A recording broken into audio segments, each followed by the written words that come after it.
鹿島さんは今何をおっしゃいと言いますか。あなた遅いです。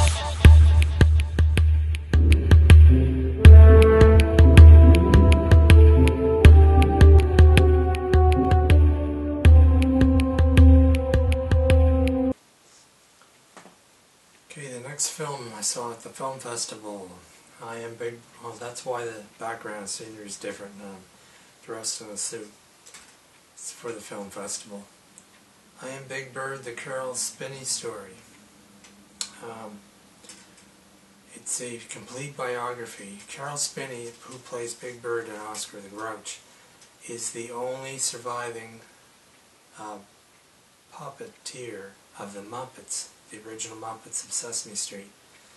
And he's still doing it. He's 80 years old. I think he was 79 when this biography was made. But it's just his complete life story, how he had to handle a very abusive, angry father who eventually, he calmed down over the years. The father knew what he was, and he got himself under control eventually, and there was a reconciliation near the end, just before the father died, which is quite nice.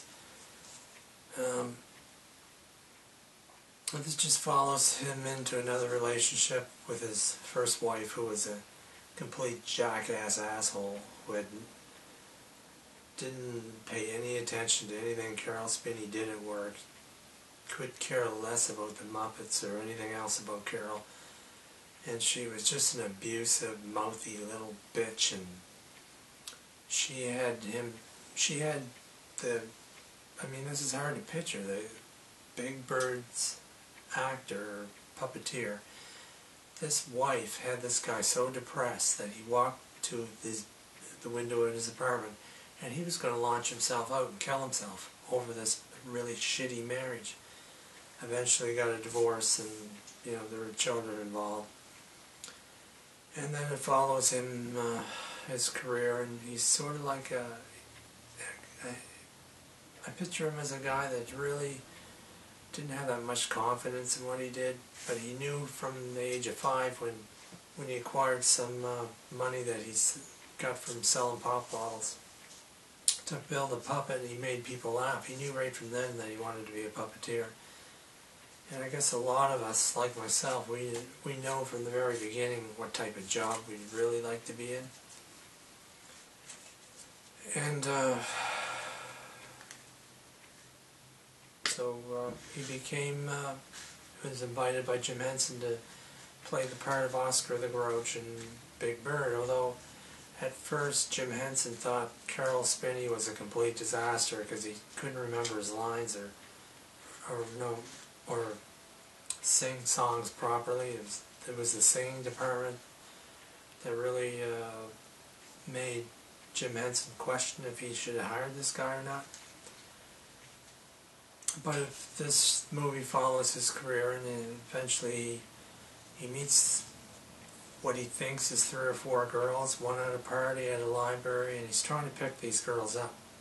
And at the cafeteria at work, eventually, the 4th time, he asks this other girl out, and it turns out it was all 4 girls, but she was dressed differently, had different hair, and he did not recognize that this was the same girl that he was always attracted to. This is an interesting part of this biography. And she was pleased that he was persistent, not realizing that he didn't know that was off. The other 4 times he had asked a girl out, that was the same girl. And eventually she married him and became his business partner, and it follows the career as it progresses along, and Caroll gets older and older and older, and eventually his arms aren't working the way they should. And he does allow for things that Caroll can't handle or can't do, they bring in another puppeteer to handle those parts, although Caroll is still essentially Big Bird and continues to play him. This is a really, really heartfelt, well put together, lovingly done movie. It's one of the feel-good movies of the year, and I mean, what you take away from watching this film is a shitload of joy. I mean, I shouldn't say that. A big bucket of joy in your heart. You feel great after this movie's over. because you get to see Caroll become this progressive, happy, well-adjusted man with a great life.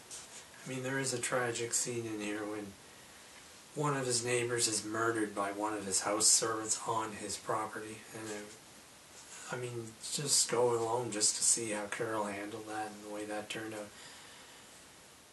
That was a major tragedy for him. I remember that. I saw that in the news. But yeah, very much recommend this movie. This movie is, you know, it's a little piece of information about your childhood history.